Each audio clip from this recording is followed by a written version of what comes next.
Hi అండి అందరికీ. అందరు ఎలా ఉన్నారు? బాగున్నారా? ఏం చేస్తున్నారు? బ్రేక్ఫాస్ట్ చేశారా అందరూ? ఇప్పుడే బ్రేక్ఫాస్ట్ చేస్తున్నాను. ఈరోజు బ్రేక్ఫాస్ట్ ఉప్మా అని చెప్పిన కదా, మార్నింగ్ వీడియోలో ఉప్మా.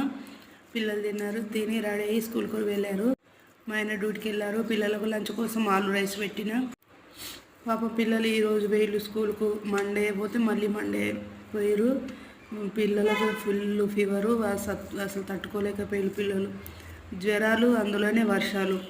ఇక మాకైతే సుక్కలు పడ్డాయి ఆ జ్వరాలతోటి మా ముగ్గురికి. పాపం కొడుకులు ఈరోజు వేళ్ళు స్కూల్కు. ఈ జ్వరాలు వచ్చి ఎగ్జామ్స్ కూడా రాపియలేదు వాళ్ళకు. ఒక ఆయన 2 ఎగ్జామ్ రాయాలి, ఒక ఆయన 3 ఎగ్జామ్లు రాయాలి. జ్వరాలు వచ్చి ఎట్లా ఎగ్జామ్స్ రాపిస్తాం? అసలు ఫుల్ తట్టుకోలేనంత జ్వరం. ఎగ్జామ్స్ రాయలేకుండా మంచిదే, తర్వాత రాసుకోవచ్చని పంపించలే, ఎగ్జామ్ రాపియలే.